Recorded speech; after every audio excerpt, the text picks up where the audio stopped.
더불어민주당이 강선우 의원을 제명한 데는 공천에 관여한 적 없다는 거짓 소명이 결정적 계기가 된 걸로 파악됐습니다. 강 의원은 1억 원 녹취 이튿날 해당 시의원의 단수 공천을 주장했다고 합니다. 황보혜경 기자입니다. 이른바 1억 원 금품 수수 의혹이 보도된 지난달 29일 강선우 의원은 SNS에 빠르게 조목조목 해명했습니다. 공천을 약속하고 돈을 받은 사실이 없다면서 본인 지역구인 강서갑 후보자 공천이라 자신은 논의에서 배제됐고 발언권도 제한됐다고 강조했습니다. 하지만 당시 서울시당 공관위 회의에서 강 의원은 1억 원 공여자로 지목된 김경시 의원을 단수 공천하자고 말한 거로 전해졌습니다. 주택 5채를 보유해 컷오프 대상이었던 김경시 의원에 대해 강선우 의원은 점수가 가장 높다고 힘을 실었다고 합니다. 공관위에서 강선우 의원 발언이 조금 문제가 됐었나 봐요. 이제 김경시 의원을 단수공천 주자 이런 발언이 나왔었나 봐요. 이런 내용은 서울시당 공천관리위원회 회의록에 고스란히 적혔고 민주당 윤리감찰단은 일종의 거짓 소명으로 판단했습니다. 당 최고위는 이를 근거로 이미 탈당을 선언한 강선우 의원에게 복당 가능성까지 막은 최고 수위의 제명 징계를 내렸습니다.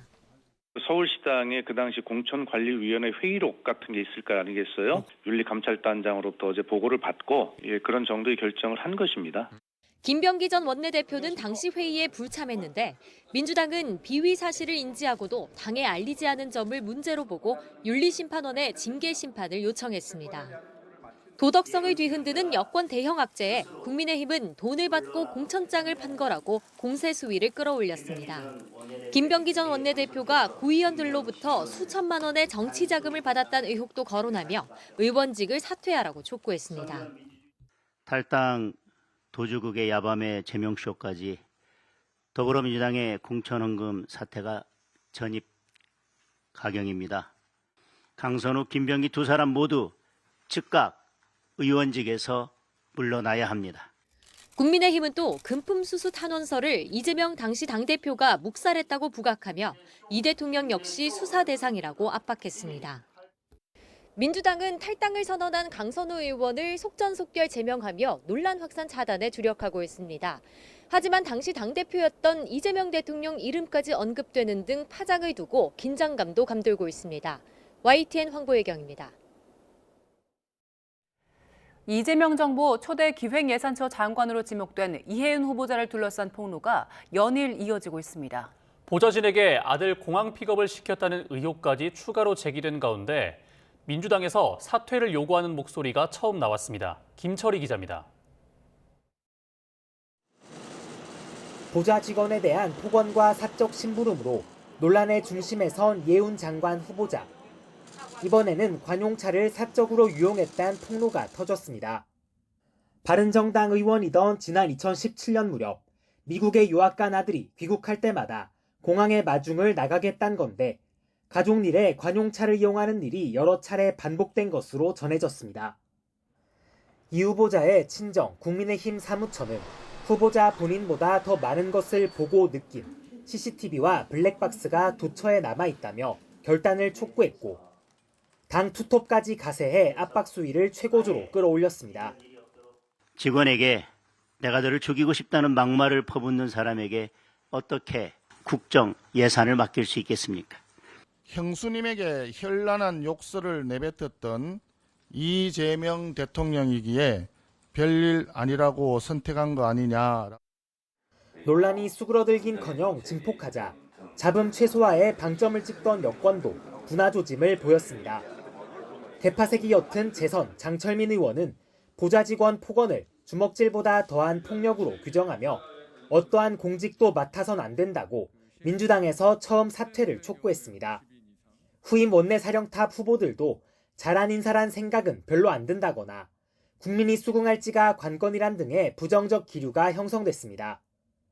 이 후보자가 청문회를 돌파할 수 있을지 여의도 안팎은 반신반의하는 분위기인데 여당과 청와대 모두 힘들겠지만 필요한 과제라며 강행 의지를 에둘러 밝혔습니다. 이런 도전적인 과제들을 해야 하지만 더 많은 국민들로부터 우리의 통합의 의지를 보여줄 수 있다고 생각하시고 계십니다. 이혜원 후보자는 최근 갑질 논란으로 고발당하며 협박과 직권남용 혐의 피의자 신분이 됐습니다. 추가 폭로는 시간 문제라는 분위기 속에 사법 리스크까지 떠안고 후보자 꼬리표를 뗄 수 있을지 회의적인 분위기가 퍼지고 있습니다. YTN 김철입니다.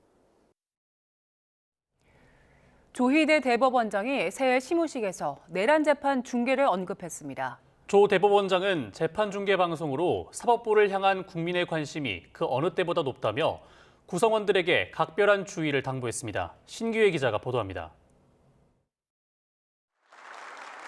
2026년 새해를 맞아 열린 대법원 시무식. 조희대 대법원장은 사법부 구성원들을 향해 말과 행동을 각별히 유의해달라고 당부했습니다. 재판 진행 과정에 대한 중계 방송까지 도입되어 지금처럼 우리의 말 한마디, 행동 하나에 국민들의 모든 눈과 귀가 집중되었던 적은 드뭅니다. 내란 특검법의 재판 중계 규정으로 지난해 법정 모습이 가감없이 공개됐는데 영상의 파급력이 큰 만큼 내부 분위기를 다잡고 가는 차원으로 풀이됩니다. 조 대법원장은 재판 진행은 물론 법원의 서비스 제공 전반에도 만전을 기해달라고 주문했습니다. 작은 은행 하나에도 유의하여 불필요한 오해를 초래하거나 사법부의 권위와 독립을 스스로 훼손하는 일이 없도록 비상계엄 여파로 지난해 탄핵 심판을 진행한 헌법재판소 시무식에서는 국민 신뢰가 주요 키워드로 제시됐습니다. 저는 비록 그 엄중한 시기에 한 시민으로서 헌법재판소의 밖에서 이를 지켜보아야 했지만 헌법재판소를 향한 국민의 기대와 요구가 얼마나 크고 절실한지 생생하게 느낄 수 있었습니다. 김상환 헌재소장은 탄핵 심판이 헌법의 가치를 성찰하는 계기가 됐다며 앞으로도 국민의 신뢰를 받기 위해선 헌법재판의 투명성과 접근성을 높여야 한다고 강조했습니다. 헌법재판소에 대한 국민의 신뢰는 당사자와 국민 모두가 헌법재판소의 판단을 객관적이고 공정한 것으로 인식하고 받아들이는 데서 시작되었다고 저는 생각합니다. YTN 신계입니다. 그동안 베일에 쌓여있던 용산 대통령실 내 윤석열 전 대통령 집무실의 비밀 공간이 공개됐습니다. 사우나에 대형 침대, 또 응접실까지 호텔 스위트룸 수준의 시설이 갖춰져 있었습니다. 김경수 기자의 보도입니다. 옛 용산 대통령실 2층 윤석열 전 대통령 집무실 뒤에 마련된 내실입니다. 대형 침대 위에 호텔에서나 볼 법한 하얀색 이부자리가 깔려 있습니다. 침실과 별도로 갖춰진 응접실에는 3인용 소파와 1인용 소파 2개가 마주보고 있습니다. 침실과 응접실 바로 옆에는 사우나도 딸렸습니다. 편백나무로 마감된 시설 내부에선 스토브와 건식 사우나용 돌들이 보입니다. 벽면에는 TV 모니터도 설치돼 있는데 사우나를 하며 TV를 시청했을 것으로 추정됩니다. 윤 전 대통령이 청사를 드나들 때 이용했던 비밀 통로도 공개됐습니다. 기존 주차장 벽을 허물고 지하 1층으로 이어지게 만든 길입니다. 외부에선 잘 보이지 않게 불투명 플라스틱으로 가려져 있습니다. 이 통로가 완공된 건 지난 2022년 11월 23일 윤 전 대통령이 출근길에 기자들의 질문을 받던 도어 스태핑을 전격 중단한 날로부터 이틀 뒤입니다. 일각에선 지각 출근 의혹 등이 제기된 윤 전 대통령이 취재진 눈을 피하려 했던 건 아닌지 의심하고 있습니다. 대통령 집무실이 청와대로 옮겨오면서 용산 대통령실 내 윤 전 대통령의 비밀 공간은 곧 철거될 예정입니다. 하지만 소문으로만 떠돌던 전용 공간이 사실로 드러나며 국민과 역사의 평가를 받게 됐습니다. YTN 김경수입니다. 오는 18일 구속기한 만료를 앞두고 있던 윤석열 전 대통령에 대해 추가 구속영장이 발부됐습니다. 서울중앙지방법원은 일반이적 혐의를 받는 윤석열 전 대통령에 대해 증거를 인멸할 우려가 있다며 구속영장을 발부했습니다. 이에 따라 윤 전 대통령은 최대 6개월 동안 더 구속된 상태로 재판을 받게 되는데 추가 구속영장 기한이 만료되기 전에 체포방해 혐의와 내란 우두머리 혐의 사건 선고가 나올 걸로 전망됩니다. 이에 대해 윤 전 대통령 측은 자판기 영장이라며 강하게 반발했습니다.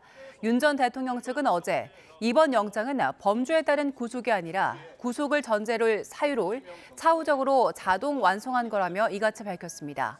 또 범죄 실체가 비어있는 상태에서 내려진 구속 결정은 결론을 정해놓은 형식적 승인이라고 비판했습니다. 그러면서 사법의 엄정함과 독립을 훼손한 부끄러운 결정으로 기록될 거라며 법원의 결정을 깎아내렸습니다. 지난 월요일 민중기 특검팀이 수사 결과를 발표하면서 윤석열 전 대통령 부부를 정점으로 하는 3대 특검이 모두 마무리됐습니다. 계엄이 선포된 동기와 숱한 금품 수수에 대한 실체는 규명됐지만 핵심으로 꼽힌 일부 의혹들은 미완의 과제로 남았습니다. 우종훈 기자의 보도입니다. 초유의 3특검 수사에서 재판에 넘겨진 인원은 모두 121명입니다. 특검 입장에서 가장 큰 성과는 윤석열 전 대통령과 김건희 씨의 구속 기소입니다. 윤 전 대통령의 계엄 선포 동기와 목적 규명이 핵심이었던 조은석 특검의 결론은 이랬습니다. 정책 반대 세력을 제거하고 권력을 독점 유지할 목적으로 2024년 12월 전후의 정치 상황을 국정마비로 내세워 비상계엄을 선포한 것입니다.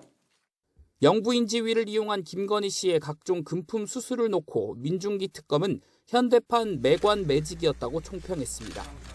대통령 배우자의 권한남용으로 인해 대한민국의 공적 시스템이 크게 훼손되었음을 여러 사건에서 확인하였습니다. 검찰이 불기소 처분한 디올백 사건은 특검 수사로 결과가 뒤집혔고 고 최수근 상병 부대장인 임성근 전 사단장은 2년여 만에 법정에 서게 됐습니다. 짧으면 150일, 길게는 180일간 성과만 있던 건 아니었습니다. 기한이 정해져 있고 주요 참고인을 강제로 소환할 수 없다는 이유로 검찰 수사 무마나 구명로비 의혹은 결론에 이르지 못했습니다. 구명로비 의혹은 향후 피고인 윤석열 등의 직권남용 사건 공판 과정에서 증인신문을 통해 수사 외압 동기와 배경이 규명되도록 할 예정입니다. 명품을 통한 인사나 공천 청탁 과정에 배우자 윤석열 전 대통령의 공모 여부를 밝히지 못해 뇌물 혐의 수사를 경찰에 넘긴 것도 아쉬운 대목입니다. 이를 포함해 국가수사본부에 이첩된 사건만 대략 60건에 이릅니다. 3특검 종료와 동시에 2차 종합특검 논의가 이어지는 이유 역시 핵심 과제들이 미완에 그쳤기 때문이라는 평가가 나옵니다. YTN 우종훈입니다. 개인정보 유출 사태 이후 쿠팡과 관련한 각종 의혹이 수면 위로 드러나자 경찰이 이른바 쿠팡 TF를 편성하고 수사를 확대하고 있습니다. 경찰에는 쿠팡 경영진의 청문회 위증 혐의 관련 추가 고소장도 접수됐습니다. 조경원 기자입니다. 쿠팡 대규모 개인정보 유출 사태를 수사하던 경찰이 새해 첫날 쿠팡 TF를 공식 출범했습니다. 형사기동대, 금융범죄수사대, 공공범죄수사대 등 모두 86명 규모로 경무관인 서울경찰청 수사부장이 팀장을 맡았습니다. 총경급이 21명을 이끌던 이전 전담수사팀과 비교하면 지도부가 한 단계 격상됐고 규모도 4배 이상 커진 겁니다. 경찰은 개인정보 유출 사태와 산업재해 은폐 의혹 등 쿠팡에 대한 고소 고발이 잇따르자 모든 의혹을 동시에 체계적으로 수사하기 위한 취지라고 설명했습니다. 경찰은 또 TF를 통해 수사팀 간의 원활한 정보 교류가 가능할 거라고 기대하고 있는데 경찰 수장이 엄정한 수사 의지를 내비친 지 하루 만에 TF가 공개 출범한 만큼 수사에 더욱 속도가 붙을 것으로 보입니다. 강제 수사 즉각 들어가야 하지 않겠습니까? 예, 경찰에서도 엄정히 수사하도록 하겠습니다. 고 장덕준 씨에 대한 쿠팡의 산재 은폐 의혹을 들여다보는 형사기동대는 오는 6일 고발인 조사를 진행하는 등 본격적인 수사에 나섭니다. 같은 날 장덕준 씨 유족에 대한 참고인 조사도 진행할 예정입니다. 경찰에는 청문회 위증 등 혐의로 경영진을 겨눈 추가 고소장도 접수됐습니다. 쿠팡 개인정보 유출 피해자들을 대리하는 법무법인은 쿠팡 경영진이 국회 청문회에서 대규모 정보 유출 사실을 의도적으로 축소하고 유출 정보 100% 회수라는 허위 사실을 유포했다며 고소 취지를 설명했습니다. 전 국민이 지켜보는 생중계 청문회에서 3,000명밖에 저장하지 않았다는 궤변을 이틀 동안 늘어놓았습니다. 개인정보 유출부터 과로사 은폐, 회계 조작, 블랙리스트 작성까지 쿠팡에 대한 갖가지 의혹이 불거진 상황. 추가 압수수색이나 김범석 쿠팡 INC 의장에 대한 소환 조사 가능성에도 관심이 쏠립니다. YTN 조경원입니다. 어제 오후 퇴근 시간 무렵 서울 종강역 인근에서 차량이 잇따라 추돌하는 사고가 났습니다. 처음 앞차를 추돌한 택시가 보행자를 덮치면서 1명이 숨지고 9명이 다쳤습니다. 임성재 기자입니다. 흰색 SUV 택시 전면부가 형체를 알아볼 수 없을 정도로 찌그러졌습니다. 주변 길가에는 차량에서 떨어져 나온 부품이 널브러져 있습니다. 오후 6시 5분쯤 서울 종강역 인근에서 70대 A씨가 몰던 전기차 택시가 앞서가던 승용차를 들이받았습니다. 이후 신호등 기둥과 충돌한 뒤 또 다른 승용차와 부딪혔습니다. 사고 소리 쿵쿵 쾅 하는 박살나는 소리가 워낙 커가지고요. 흰 연기가 계속 나오기 때문에 그 소방 관계자분들이 불을 끄고. 이 사고로 택시기사 A씨와 승객 3명 그리고 길에 있던 보행자 6명 등 10명이 크고 작은 부상을 입었습니다. 이 가운데는 인도네시아와 인도 국적의 외국인 4명도 포함됐습니다. 부상자 중 크게 다친 40대 한국인 여성은 심폐소생술을 받으며 병원으로 옮겨졌지만 끝내 숨졌습니다. 보행자 6명이 다쳤는데 CPR로 병원 이송했고 보행자인 걸로 알고 있습니다. 경찰의 음주 측정 결과 A씨가 술을 마시고 운전을 한 건 아닌 거로 파악됐습니다. 약물 복용 여부에 대해선 추가 조사가 이뤄질 것으로 보입니다. 경찰은 A씨에 대한 치료 경과를 보며 정확한 사고 경위를 조사할 방침입니다. YTN 임성재입니다. 지난해까지 법적 분쟁을 벌여온 그룹 뉴진스는 새 활동 재개를 모색하고 있습니다. 다만 소속사와 갈등의 여파로 완전체는 무산됐고 4인조가 될지 3인조가 될지도 불투명한데요. 또 팀 구성 뒤에도 풀어야 할 숙제가 적지 않습니다. 송지인 기자입니다. 법정에서 다시 무대로 향하는 전환점에 선 뉴진스. 멤버 확정까지 남은 건 민지 1명뿐입니다. 앞서 소속사 어도어는 혜린과 혜인에 이어 한이도 동행을 확정했지만 다니엘은 함께하기 어렵다고 판단했다며 전속 계약 해지 통보 사실을 알렸습니다.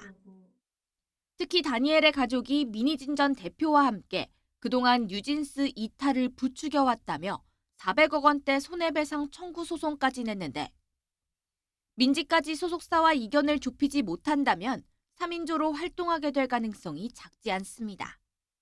서로에 대한 존중이 부족해서 생기는 문제라고 생각을 합니다. 그래서 저희는 그런 저희가 당한 불합리한 일들에 대해서 목소리를 냈고 다만 팀 구성은 올해 하반기로 전망되는 활동 재개를 위한 첫 단추일 뿐입니다. 법적 분쟁으로 이미 큰 타격을 입은 뉴진스라는 브랜드 이미지를 회복하는 게 가장 큰 숙제입니다. 어두어도 법적으로는 이겼을지언정 뉴진스 정상화의 책임은 함께 지고 있습니다. 당장 팬들은 법정에서는 멤버들에게 돌아오라더니 실제로는 와해시킨다며 어도어의 계약 해지 통보를 거세게 비난하고 있어 수습이 가능할지 의문입니다. 어도어는 향후 활동 계획 가닥이 나오는 대로 당사자들이 직접 나서 그동안의 또 앞으로의 활동을 설명하는 자리를 계획하고 있는데 복귀를 앞두고 첫 시험대가 될 걸로 보입니다. 무엇보다 미국 뉴욕타임즈가 이번 사건을 기획사 주도의 대량 생산과 실험적인 독창성 간의 충돌로 분석했듯이 뉴진스 복귀와 별개로 이번 사태가 K-팝 업계 전반에 던진 질문은 오래도록 남을 전망입니다. YTN 송재입니다.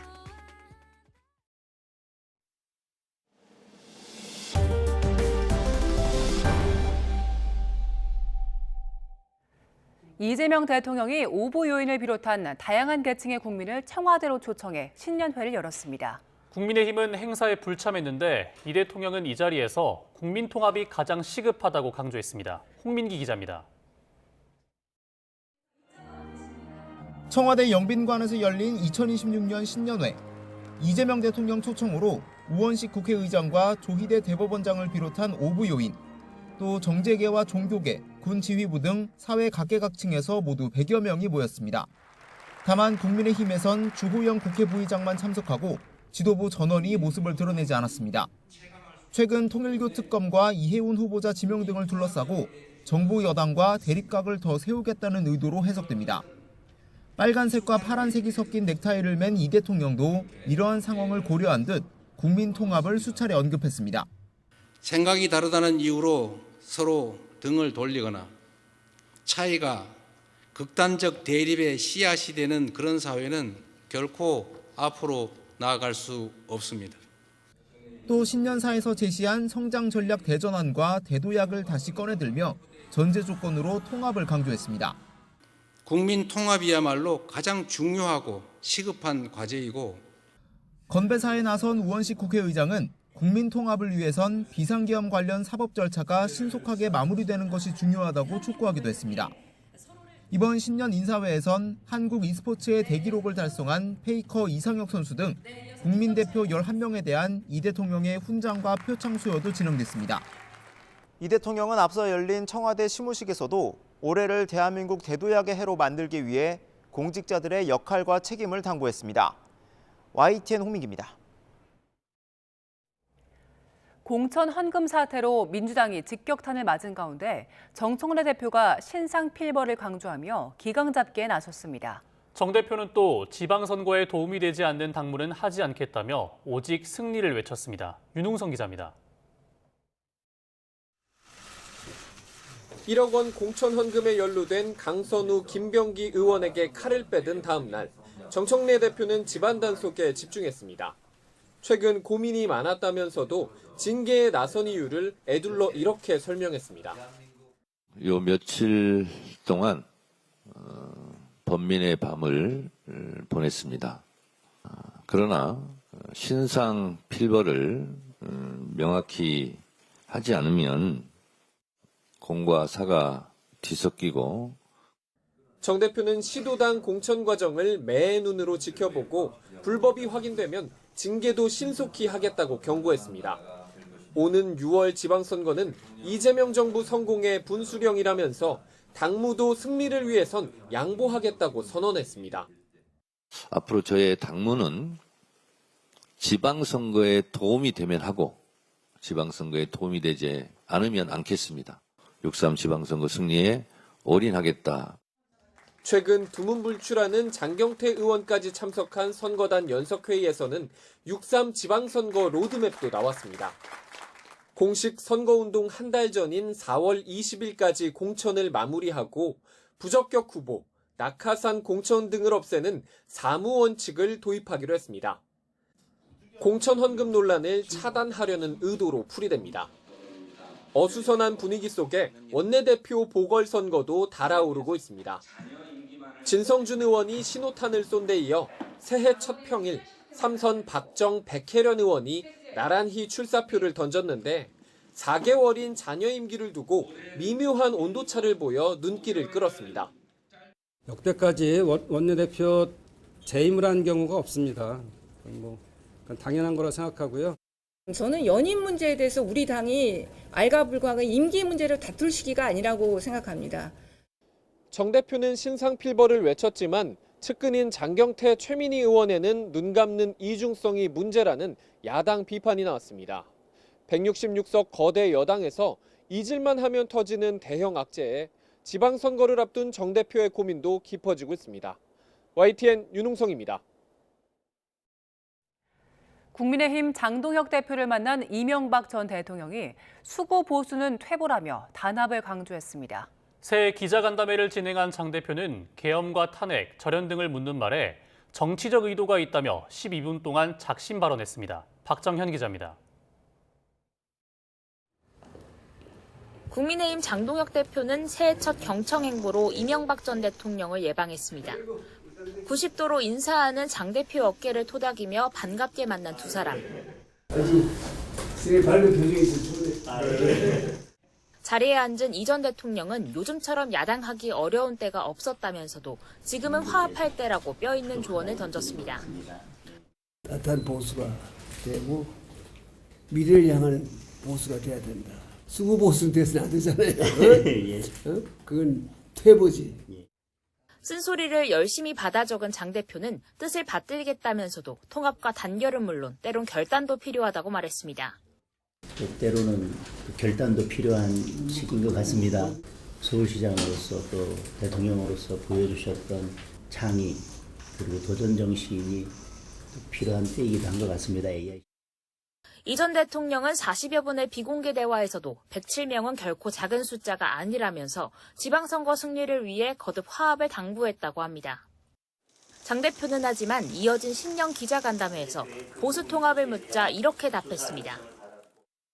지금은 국민의힘의 힘을 키우는데 저는 더 많은 노력을 하는 게 맞다고 생각합니다. 걸림돌이 있다면 그 걸림돌이 먼저 제거되어야 할 것입니다.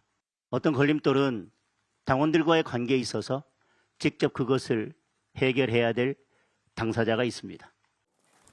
형식적인 통합과 연대를 말할 때가 아니라고도 했는데 당원 게시판 사태로 내용 중심에선 한동훈 전 대표를 겨냥한 거로 해석됩니다. 장동혁 대표는 또 계엄 사과와 윤석열 전 대통령 절연 등을 묻는 말에 무려 12분간 열변을 토했습니다. 자신은 비상계엄 해제 표결에서 찬성했고 헌법재판소 결정도 존중한다면서 정치적 의도가 있느냐고 날을 세웠습니다. 무거운 책임감을 느끼고 있다는 말씀도 이미 여러 차례 드렸습니다.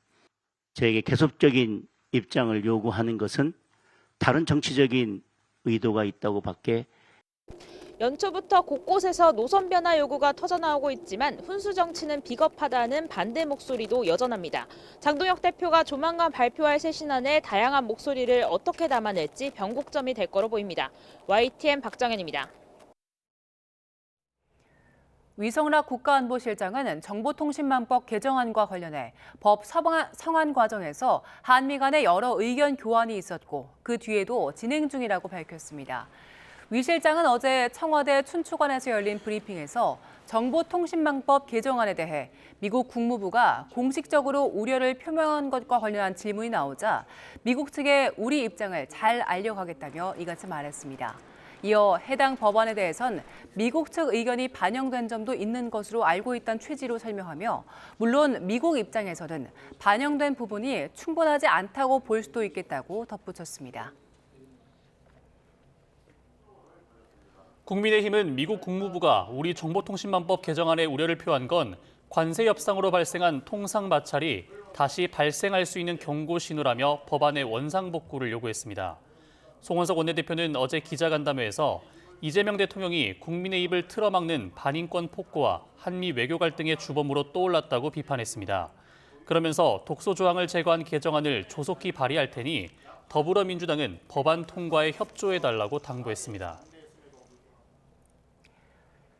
내일부터 중국을 국빈 방문하는 이재명 대통령이 방중 둘째 날인 5일 시진핑 중국 국가주석과 만나 한반도 평화와 한한령 완화 문제 등을 논의합니다. 한중 정상회담에 앞서 청와대는 중국이 민감하게 여기는 타이완 문제에 대해 하나의 중국을 존중한다고 밝혔습니다. 강진원 기자의 보도입니다. 지난해 11월 시진핑 중국 국가주석의 국빈 방한 이후 2달여 만에 이루어지는 이재명 대통령의 국빈 방중 세부 시간표가 공개됐습니다. 오는 4일부터 베이징에서 2박, 상하이에서 하룻밤을 자는 3박 4일간의 일정입니다. 첫날 저녁 중국에 거주하는 우리 국민을 만나 격려할 이 대통령의 방중 기간 하이라이트는 이튿날인 5일에 펼쳐집니다. 한중 비즈니스 포럼에 참석해 양국 재계 주요 인사들과 두 나라 경제 협력 확대를 모색한 데 이어 시진핑 주석과 정상회담을 합니다.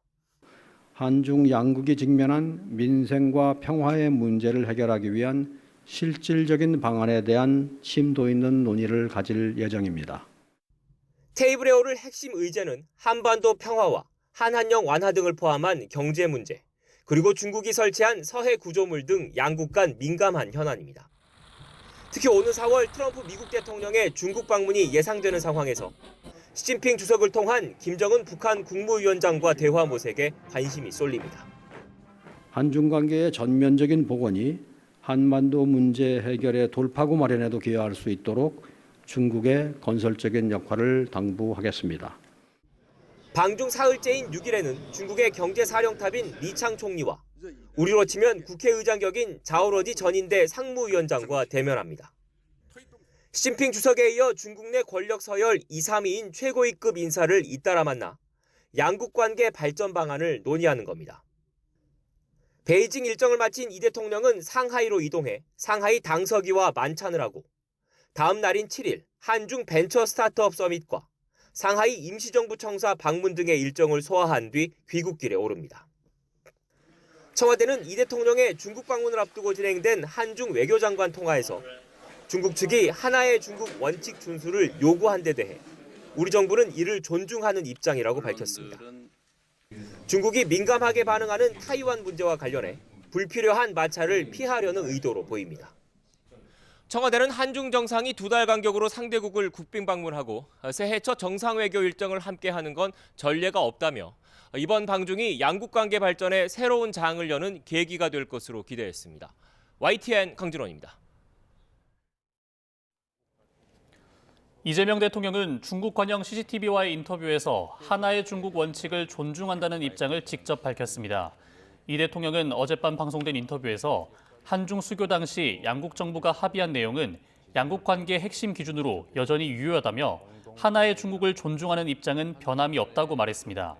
이 대통령은 또 시진핑 주석의 방안에 이은 이번 중국 방문을 계기로 양국 관계가 새로운 단계로 확실하게 도약할 것으로 확신한다면서 시 주석은 매우 뛰어나고 시야가 넓은 지도자라고 평가했습니다. 그러면서 양국 모두 서로에게 필요한 게 무엇인지 끊임없이 대화하고 찾아내야 한다며 이를 위해 양국 정상의 만남이 최소한 1년에 한 번쯤은 있어야 한다고 제안했습니다. 병원을 맞아 경제계와 정부, 국회가 한자리에 모여 경제 제도약에 힘을 모으자고 다짐했습니다. 최태원 대한상의 회장은 올해가 대한민국 경제에 가장 중요한 한 해가 될 수 있다며 정책의 초점을 성장에 맞춰달라고 제안했습니다. 최혜영 기자의 보도입니다. 붉은 말의 해를 맞아 경제계 신년 인사회가 열렸습니다. 경제 5단체장을 비롯한 기업인 500여 명과 김민석 국무총리, 여야 4당 대표, 7개 부처 장관이 한자리에 모였습니다. 참석자들은 적토마처럼 힘차게 나아가겠다는 경제계의 다짐과 함께 경제 제도약의 의지를 다졌습니다.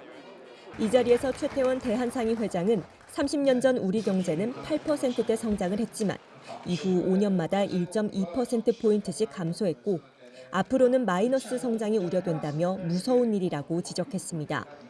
그러면서 올해가 대한민국의 가장 중요한 한 해가 될 것으로 내다봤습니다. 이대로 마이너스 성장을 맞을 것인지 새로운 성장의 원년을 만들 것인지를 결정할 거의 마지막 시기입니다. 올해는 모든 이야기의 초점을 성장에 두어야 된다고 경제인은 생각하고 있습니다.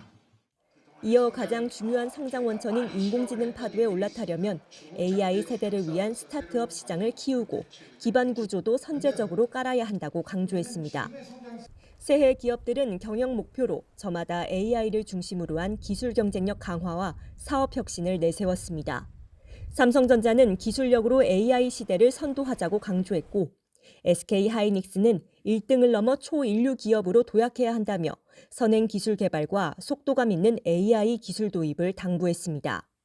구광모 LG그룹 회장은 지금까지의 성공 방식을 넘어 새로운 혁신으로 도약해야 한다고 주문했고 김승현 한화그룹 회장은 AI와 방산의 미래선도 기술 확보와 한미 조선협력 실행을 앞세웠습니다. 아울러 기업들은 안전을 최우선 가치로 삼고 내부 쇄신을 통한 변화도 함께 다짐했습니다. YTN 최하영입니다. 새해 첫 거래일을 맞은 코스피가 그동안 한 번도 밟지 못한 4,300선을 돌파하며 역대 최고 기록을 갈아치웠습니다. 삼성전자와 SK하이닉스 등 대형 반도체주의 선전이 상승세를 이끄는 역할을 톡톡히 해냈습니다. 김태민 기자의 보도입니다. 붉은 말의 해 첫 문을 연 국내 증시가 거침없는 상승세로 4,300고지를 돌파하며 사상 최고치를 경신했습니다. 코스피는 거래 시작부터 우상향하며 전 거래일보다 2.27% 급등한 4,309.63으로 거래를 마쳤습니다. 시가총액 역시 사상 최대인 3,500조 원을 돌파했습니다. 투자자별로는 외국인 투자자들이 6,300억 원대 순매수를 기록하며 매수세를 주도했습니다. 증시를 끌어올린 효자 종목은 대형 반도체주였습니다. 국내 시총 1, 2위인 삼성전자와 SK하이닉스가 장중과 종가 기준 모두 나란히 역대 최고가를 갈아치웠습니다. 삼성전자는 무려 7.17% 급등한 주당 12만 8,500원으로 거래를 마치며 13만 전자를 눈앞에 뒀고 SK하이닉스 역시 4% 가까이 급등한 주당 67만 7천원으로 새 기록을 썼습니다. 작년 연말부터 시작됐던 반도체 슈퍼사이클에 대한 기대감이 있는 상황에서 이제 연초가 되면서 이익 전망 상향 조정 그리고 목표 주가 상향 조정 러시가 계속 이어졌고 그런 기대감들이 좀 반도체 강세로 이어졌다고 생각하고 있습니다. 코스닥도 2.17% 급등한 945.57로 거래를 마치며 기분 좋은 출발을 알렸습니다. 원달러 환율은 1,439원으로 출발해 소폭 등락을 거듭하다 2.85원 오른 1,441.8원으로 주간 거래를 마쳤습니다. YTN 김태민입니다. 실뱀장어 포획량이 4배나 늘어난 상황에서 수입산의 파상 공세까지 더해져 우리 어민들이 줄도산할 것이라는 비명이 터져나오고 있습니다. 어민들은 더는 버틸 수 없다며 수급 조절을 위한 쿼터제 등 생존권 대책 마련을 강력히 촉구하고 나섰습니다. 김범환 기자입니다. 인공 부화가 되지 않는 실뱀장어는 잡히는 양을 예측할 수가 없습니다. 실제로 지난해는 예년의 4배가 잡혀 올해 초 홍수 출하로 가격 폭락이 불보듯 뻔한 상황입니다. 쿼터제가 법제화가 된다 그러면은 올해 같은 이런 일이 다시는 일어나지 않을 것입니다. 쿼터제 법제화가 현실적으로 아주 필요합니다. 8년 전에 민물장어의 의무 위판제 시행을 위해 문을 연 곳입니다. 민물장어 의무 위판제는 원산지와 유통 과정을 투명하게 해 국민에게 안전한 먹거리를 제공하기 위해 도입됐습니다. 그런데 민물장어를 기르는 곳이 전국에 흩어져 있어서 한 곳에서 위판하기가 사실상 어려운 상황. 그래서 생산자와 중간 상인이 거래하는 장어의 샘플을 보관하는 경매제 도입을 촉구하고 있습니다. 국내산 장어는 모두 50여 가지의 검사를 거치는데 반해 중국에서 들여오는 냉동장어는 겨우 4가지만 검사하는 것도 문제로 지적되고 있습니다. 그래서 국민 보건 건강에도 굉장히 위협이 되고 또 그런 어떤 종자가 완전 다른 종자를 우리나라 국민들이 모르고 국산인 줄 알고만 먹고 있습니다. 급기야 전국 400여 민물장어 생산자들이 모여 생존권 보장 촉구 결기대회까지 열었습니다. 사료값은 오르는데 경기 침체와 소비 부진으로 산지 장어값은 생산비에도 미치지 못해 민물 장어 양식장의 줄 도산 우려마저 커지고 있습니다. YTN 김범환입니다. 올해 1월 1일 예정이던 개인 농가의 곰 사육 종식이 기약 없이 미뤄졌습니다. 농가에서 매입한 곰을 보호할 사육시설을 제때 마련하지 못한 게 주 원인인데요. 결국 매입한 곰을 보낼 곳이 나올 때까지 농가가 그대로 사육하고 정부가 그 관리 비용을 대기로 했습니다. 이문석 기자입니다. 지난 2022년 정부와 사육농가, 동물단체는 개인 곰 사육을 끝내기로 협약했습니다. 동물단체가 곰 매입을 담당하고 정부는 사육시설을 확보하기로 했습니다. 야생생물 보호관리 법률도 개정돼 올해부터 농가 곰 사육과 웅담 채취가 전면 금지됐습니다.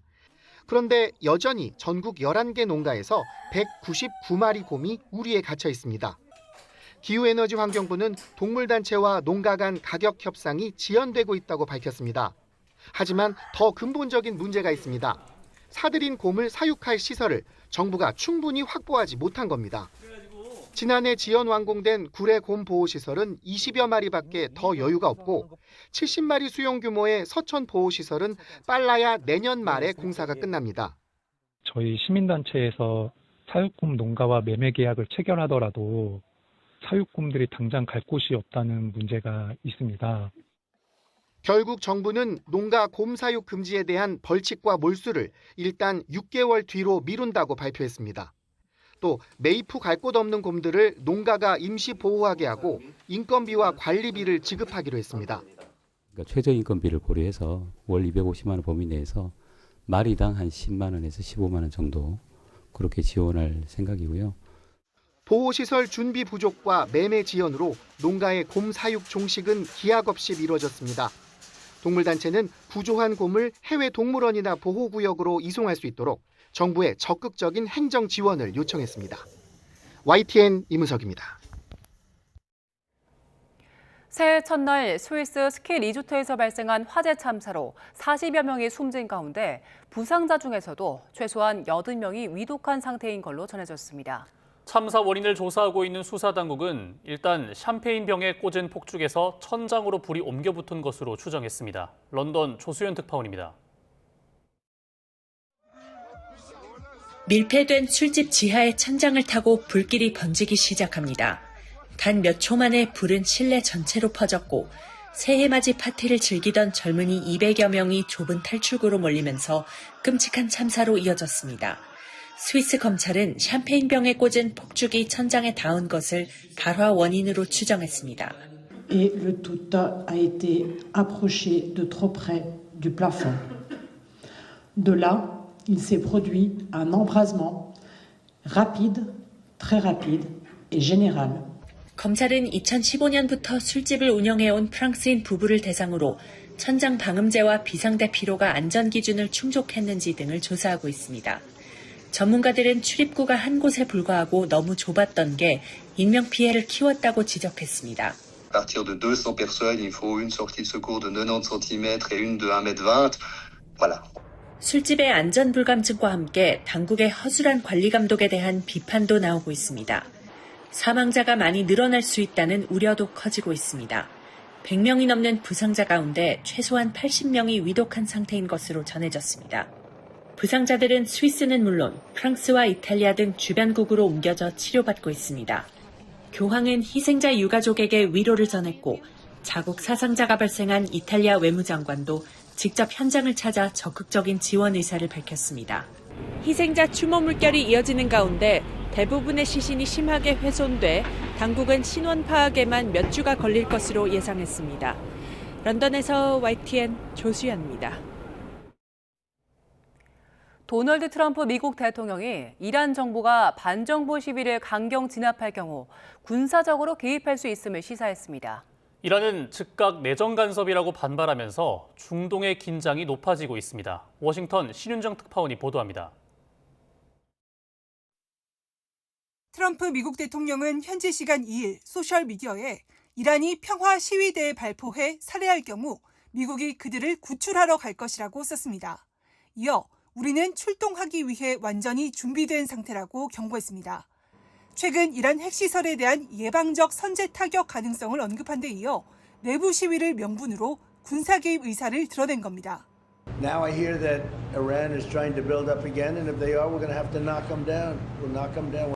이란은 즉각 반발했습니다. 알리 라리자니 이란 최고국가안보회의 사무총장은 트럼프의 발언을 내정 간섭으로 규정하고 개입 시 미국의 이익이 파괴될 거라고 맞대응했습니다.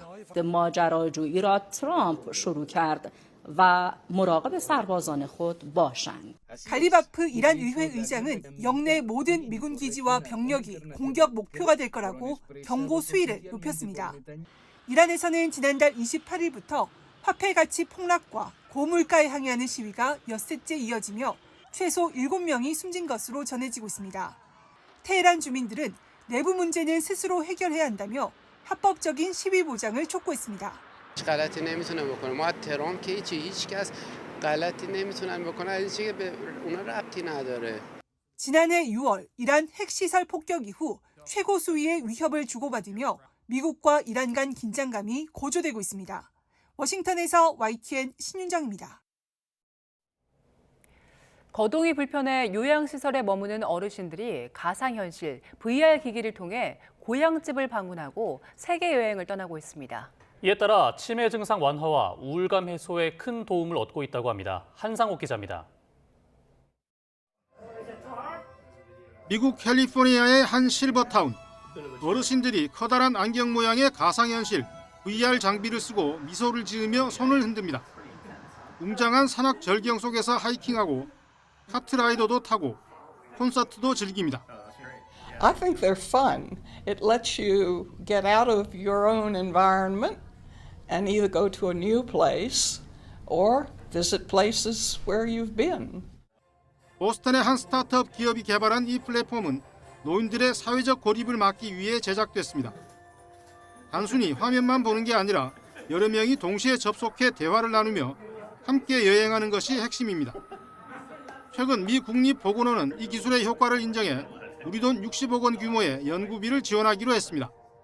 We use this technology to open the world back up to them. They're allowed to go on hot air balloon rides, take a walking tour of Paris. They get to go back to their childhood home. They do these experiences that are real and are exciting and joyful. And because they do them together, research shows that it actually helps build friendships in later stages of adulthood. 현재 미국과 캐나다 요양시설 800여 곳에 도입된 이 서비스는 첨단 기술이 노년의 외로움을 달래는 따뜻한 도구가 될 수 있음을 보여주고 있습니다. YTN 한상욱입니다. 새해를 맞아 이르면 현지 시간 3일 우크라이나 종전 협상이 재개될 걸로 보입니다. 우크라이나 키이우 포스트는 종전 협상을 중재하는 트럼프 미국 행정부 당국자들이 이번 주말 원격으로 우크라이나 측과 회동할 예정이며 다음 주에는 유럽을 직접 찾아 후속 논의를 할 가능성이 있다고 보도했습니다. 먼저 현지 시간 3일 키이우에서 우크라이나와 유럽, 미국, 나토 관계자들이 온 오프라인 혼합 형식으로 회동할 예정인데 외교 소식통들은 이를 두고 전선의 긴박한 상황이 반영됐다고 전했습니다. 오는 5일에는 군 수뇌바들이 만나 육해공 안보 위협에 맞선 안보 방안을 논의하고 6일에는 유럽과 우크라이나 지도자들이 프랑스 파리에서 열리는 의제의 연합회의에 참석합니다. 지난 2022년 강진이 일어난 멕시코 중부 태평양 연안에서 규모 6.5의 지진이 발생해 대피하던 주민 1명이 숨지는 등 피해가 잇따랐습니다. 미국 지질조사국에 따르면 현지 시간 2일 오전 8시쯤 멕시코 중부 게레로주 산마르코스 남서쪽 4km 지점에서 규모 6.5의 지진이 발생했습니다. 이번 지진으로 수도 멕시코시티에서도 진동이 감지됐는데 이로 인해 대피하던 60대 주민이 계단에서 넘어져 목숨을 잃었습니다.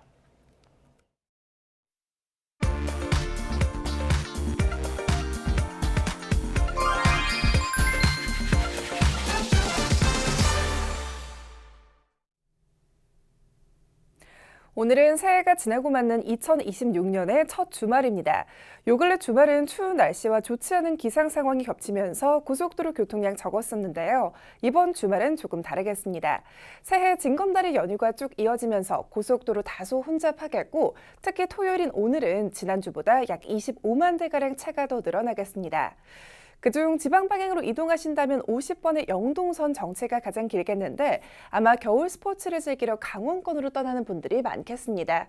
그중에서 경기권에선 동군포, 강원권에선 새마을 지나기가 가장 어렵겠습니다. 한편 300번 대전 남부선 서대전 방향 구봉터널 내부엔 사고인데요. 추돌 사고 화재까지 번진 사고로 전면 통제 이뤄졌습니다.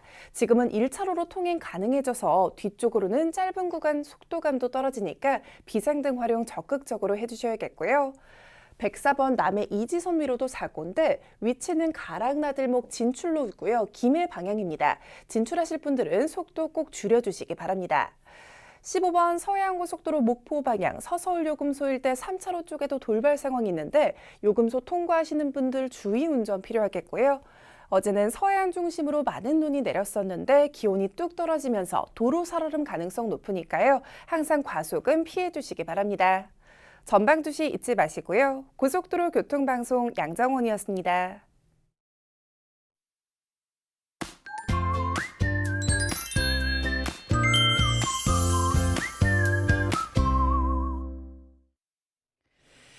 오늘 아침도 강추위가 이어지고 있습니다. 현재 서울 기온은 영하 9.6도까지 내려가서 어제와 비슷한데요.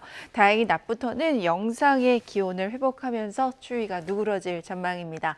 동쪽 지방은 건조한 날씨가 이어지고 또 서해안과 제주도에는 강풍주의보가 이어지고 있습니다. 산불 조심해 주시길 바랍니다.